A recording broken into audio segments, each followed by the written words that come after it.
Oke, salam dan salam sejahtera dan pencerahan saya berkenaan dengan apa jadi kalau UMNO Barisan Nasional menang. Kita boleh lihat di tepi ini yang mana jika mereka menang, maka kita tahu Presiden UMNO akan menjadi Perdana Menteri.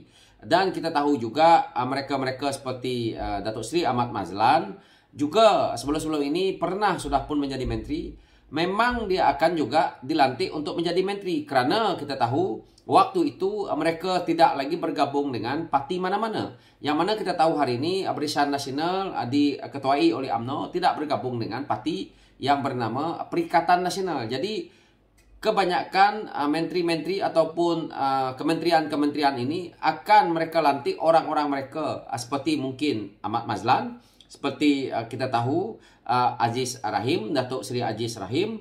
Yang paling kita risau jika orang seperti Jamal akan dilantik menjadi menteri ataupun menjadi timbalan menteri. Apa yang kita akan alami apabila kluster mahkamah yang sebahagiannya seperti Bung Mokhtar, seperti Tengku Adnan, mereka-mereka ini dilantik, maka negara kita ini akan menjadi bertambah parah lagi. Yang mana kita tahu negara kita ini akan dipimpin oleh pemimpin-pemimpin yang kita tahu mereka ini mempunyai track record dengan isu penyelewengan, isu salah guna kuasa, isu-isu yang melibatkan duit rakyat. Jadi apa yang saya lihatkan di sini adalah untuk kita rakyat memilih dengan betul pemimpin kita. Kerana kita perlu pemimpin yang ada integriti untuk memimpin negara ini.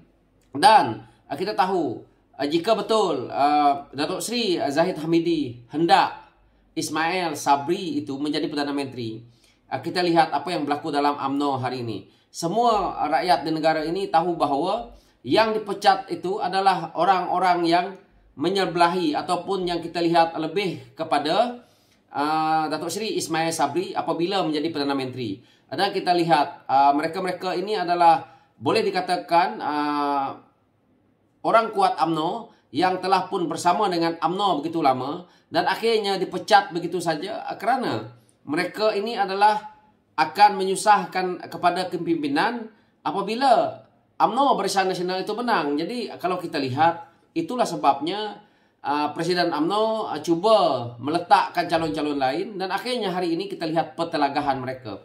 Jika betul mereka nak ketengahkan calon mereka, nak mengketengahkan calon mereka yang terbaik, kita lihat kenapa Jamal ni dia boleh ambil.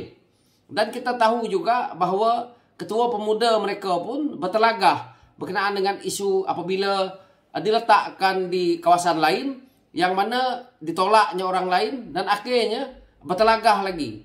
Dan kita tahu di Perlis memang sudah pun menjadi satu isu besar. Begitu juga di Selangor apabila kita lihat pimpinan UMNO di Selangor yang mana saya lihat dalam video pun seolah-olah sangat terlalu kecewa. Jadi sebenarnya yang selama ini mereka ini konon-kononnya pejuang lama UMNO, konon-kononnya mereka berjuang untuk bangsa kononnya, akhirnya hari ini kita boleh lihat bahawa mereka sebenarnya berjuang untuk tembolok mereka sendiri. Kita boleh lihat kepimpinan UMNO hari ini begitu lama mereka.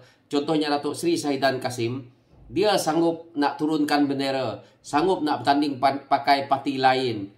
Ini menunjukkan bahawa sebenarnya kebanyakan pimpinan UMNO selama ini menggunakan parti yang bernama UMNO itu kerana keuntungan kepada mereka sendiri. Jadi kepada rakyat ni, kita tidak perlu melihat ke arah permainan isu kaum yang dimainkan oleh pimpinan UMNO kerana dia tidak menguntungkan kita, tetapi menguntungkan mereka dan akan menjahanamkan negara kerana mereka ini mempunyai kes-kes yang besar, kes-kes yang kita tahu melibatkan berbilion-bilion. Kerosakan dalam negara ini, rakyat semua tahu bahawa disebabkan oleh kepimpinan yang mereka terlalu rakus, akhirnya mereka membolot segala kekayaan ini dan mereka punggah keluar negara. Pimpinan-pimpinan ini semua, mereka mencuri kekayaan yang ada dalam negara kita ini. Mereka tidak letak dalam negara ini. Yang paling mereka beli pun kalau kita nampak, mungkin mereka boleh belilah rumah 4-5 biji. Kerana mereka juga ada isteri 2-3 orang. Maka itu sebabnya mereka beli. Tetapi duit-duit mereka semua letak keluar negara. Apa impak dia? Impak dia adalah apabila yang kita rakyat rasa hari ini. kejatuhan nilai ringgit, akhirnya berlaku inflasi, berlakunya juga ketidakpercayaan pelabur untuk nak melabur, yang dah melabur pun melarikan diri, maka kita rakyat semakin hari semakin terhimpit. Jika UMNO Barisan Nasional menang, saya percaya mereka tidak mempunyai idea untuk mereka nak mencari bagaimana kepercayaan pelabur itu masuk. Saya juga percaya bahawa UMNO Barisan Nasional akan laksanakan GST. Kenapa saya berkata seperti itu? Kerana kita mempunyai bekas Menteri Kewangan kita, iaitu Tengku Zafrul. Dia akan mengetahui kewangan sekali lagi, dan akhirnya dia akan pentingkan kepada bank. Dia tidak pentingkan kepada isu rakyat. Kalau kita lihat apa yang dia lakukan apabila OPR dinaikkan, yang susah adalah rakyat. Jadi saya lihat daripada sisi-sisi ini adalah sebahagian yang mana gambar yang saya lihat di tepi ini adalah yang begitu trending sekali di media sosial hari ini. Apabila mereka katakan ini adalah kategori kluster mahkamah, yang mana pada saya itulah kenyataannya yang kita rakyat perlu lihat.